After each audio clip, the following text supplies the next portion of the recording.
नमस्कार। आपका अखबार के YouTube चैनल पर आपका स्वागत है। मैं हूं प्रदीप सिंह। अभी रात में ही ये 3 जो कृषि कानून वापस हुए हैं उन पर बात की थी कि उनका क्या असर होगा, पॉलिटिकल असर क्यों किया, कैसे हुआ, उसकी बात अभी नहीं करूंगा। लेकिन इसका जो फॉल आउट है, इसका जो असर है दूसरे मुद्दों पर या दूसरे क्षेत्रों में, या ये जो ट्रेंड है वो क्या कहता है, वो किस तरह के संकेत देता है, इसका इशारा मैंने कल वाले वीडियो में किया था, कल रात वाले में। आज उसमें थोड़ा विस्तार से बात करते हैं। ये मेरी नज़र में बहुत ही खतरनाक ट्रेंड है। ये ट्रेंड ये है कि मेजॉरिटी पर माइनॉरिटी भारी पड़ सकती है, और इसको किसानों के संदर्भ में, किसान आंदोलन, किसान नेताओं, यूनियन, उनके संदर्भ में मत देखिए, अब पूरे देश के संदर्भ में देखिए। जो स्थिति बन गई है, और याद कीजिए CAA के खिलाफ जो आंदोलन शुरू हुआ था उसमें क्या हुआ था। उसमें भी देश से लेकर विदेश तक नैरेटिव क्या बनाया गया था। नैरेटिव हमेशा बनाया जा रहा है पिछले 7 सालों में, चाहे मुसलमानों की बात हो, चाहे किसानों की बात हो, विक्टिमहुड का। ये परेशान हैं, ये प्रताड़ित हैं, ये पीड़ित हैं, और किससे? सत्ता के द्वारा, सत्तारूढ़ दल के द्वारा ये एक नैरेटिव बनाया जाता है। और इत्तेफाक की बात है कि चाहे CAA के खिलाफ आंदोलन हो, चाहे ये किसानों का आंदोलन हो, दोनों झूठ की बुनियाद पर बने थे। CAA से आपको पता है, पहले भी बता चुका हूँ, हिंदुस्तान के किसी मुसलमान का कोई ताल्लुक दूर दूर तक नहीं था। उसको मुद्दा क्या बनाया गया कि बीजेपी और उसकी केंद्र की सरकार ये कानून लाई है जिससे इस देश से मुसलमानों को बाहर निकाला जा सके, या उनको दूसरे दर्जे का नागरिक बनाया जा सके। और यह आंदोलन चला। दिल्ली में शाहीन बाग, देश भर में कई जगह शाहीन बाग बने, और उन शाहीन बाग को लेकर आप देखिए सोशल मीडिया, ख़ासतौर से जो लेफ्ट लिबरल बिरादरी है, वो देश से विदेश तक किस तरह का नैरेटिव बना रही थी। उस दौरान जो आंदोलन जो लोग चला रहे थे, वो हिंसा उनके लिए हथियार था, और कैसे हथियार था उसकी परिणति हुई दिल्ली के दंगों के रूप में। दिल्ली का दंगा ये सुनियोजित षड्यंत्र था। अब ये अदालत में सारी बातें खुलकर आ रही हैं कि किस तरह से उसकी व्यूह रचना की गई, किस तरह से उसको अंजाम दिया गया। और दुख की बात यह है, सरकार के खिलाफ लोग बोले, किसी सत्तारूढ़ दल के खिलाफ बोले, कोई भी दल हो, उसमें कोई समस्या नहीं है। समस्या यह है कि अदालत का रवैया भी उदासीन रहा या उनके पक्ष में जाता हुआ दिखा। आप याद कीजिए CAA के आंदोलन को। उस पूरे आंदोलन के दौरान हाई कोर्ट, सुप्रीम कोर्ट का रवैया किस तरह का रहा। मैं किसी अदालत या किसी जज के नियत पर कोई सवाल नहीं उठा रहा हूँ। मैं ये नहीं कह रहा हूँ कि वो आंदोलन का समर्थन कर रहे थे, लेकिन आंदोलन को रोकने, गलत को गलत और सही को सही, ये तो उम्मीद की जा सकती है ना, चाहे वो जुडिशरी हो या कोई भी संवैधानिक संस्था हो। उससे ये उम्मीद इस देश के लोगों को अगर लोग करते हैं तो उसमें क्या बुराई है। लेकिन शाहीन बाग के मुद्दे पर जिस तरह से कमेटी बनाई सुप्रीम कोर्ट ने, वो कमेटी जिस तरह से बात करने गई, वो लग रहा था कि जैसे 2 देशों के बीच में बातचीत हो रही है। और किस चीज़ पर बातचीत हो रही थी? वो रास्ता रोक कर बैठे हुए थे। वो लोगों के आने जाने का रास्ता बंद करके बैठे हुए थे, और वहाँ कोई तकलीफ़ किसी को नहीं थी।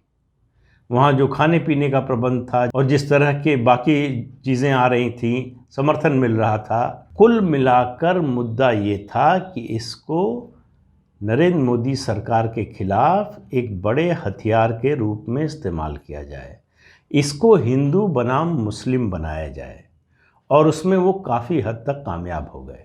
दिल्ली का दंगा नहीं होता अगर शाहीन बाग नहीं होने दिया जाता। अगर शाहीन बाग में जो लोग बैठे थे उनको जबरन पुलिस फोर्स लगाकर हटाने का आदेश अदालत ने दिया होता। सरकार के सामने समस्या ये थी कि वो अगर अपने तरफ से फोर्स का इस्तेमाल करती तो नया विक्टिमहुड का कार्ड आता।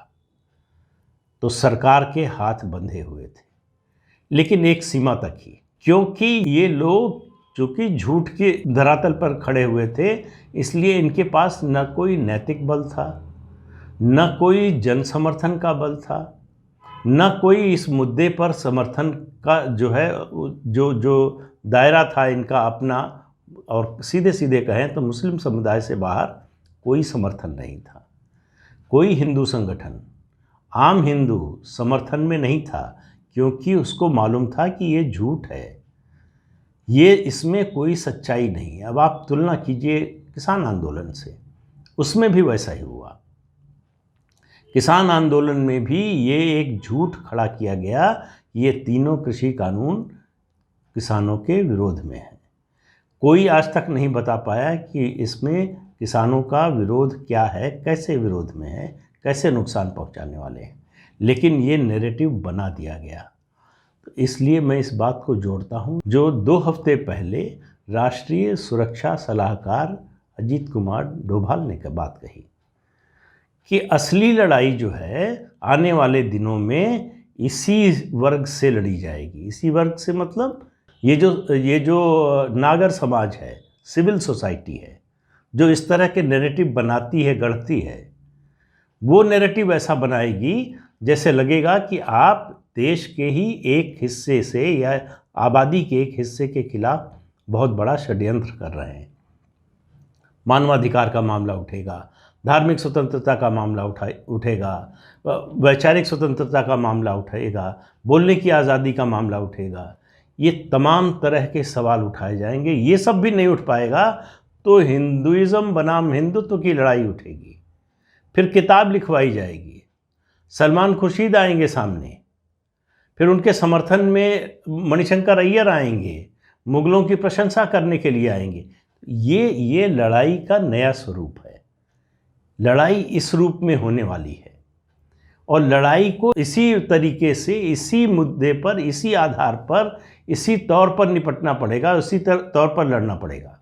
इसमें जब तक आप जागरूक नहीं होंगे, देखिए क्या हुआ है इस किसानों के इस आंदोलन के मामले में, तथाकथित किसान आंदोलन के मामले में, कि एक वायलेंट, अराजक और वाचाल माइनॉरिटी ने मेजॉरिटी के हक पर डाका डाल दिया। ये 3 कृषि कानून अगर लागू होते तो 80% से ज़्यादा किसानों का लाभ होता, उससे उनको वंचित करा दिया।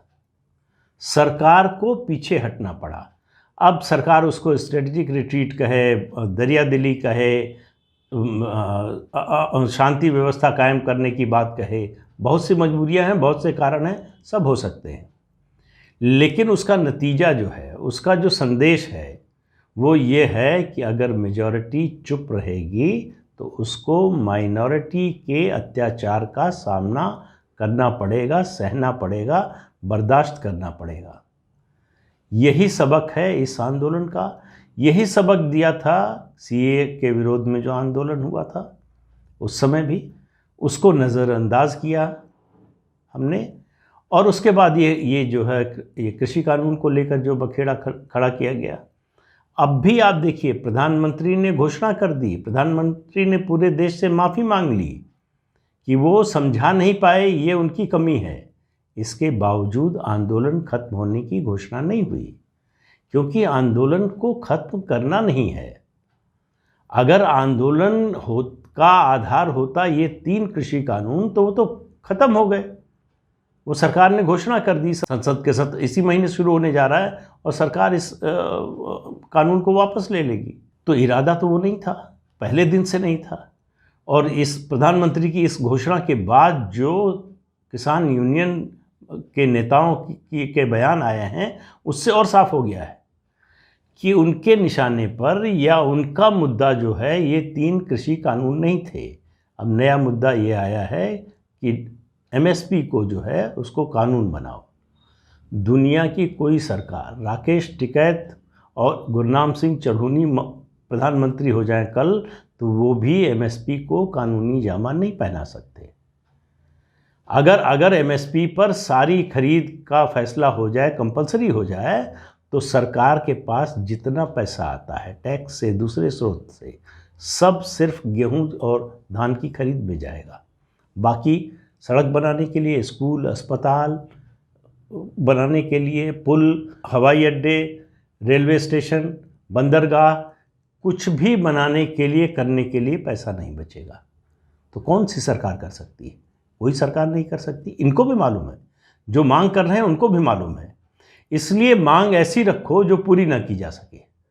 जो पूरी ना की जा सके उस मांग को रखोगे तो आंदोलन चलता रहेगा। आंदोलन को बंद करना मकसद नहीं है। और आप देखिए इस मामले में भी, जैसे सीए की बात की मैंने, ये 3 कृषि कानूनों को लेकर जो ये किसान यूनियन का आंदोलन है, उसमें भी देखिए सुप्रीम कोर्ट ने कमेटी बनाई, कमेटी ने रिपोर्ट दे दी। आज तक पता नहीं है कि उस रिपोर्ट में क्या है। अब उस रिपोर्ट का कोई मतलब नहीं रह गया। सरकार की बात नहीं मानेंगे ये तो एक बार आप समझ सकते हैं।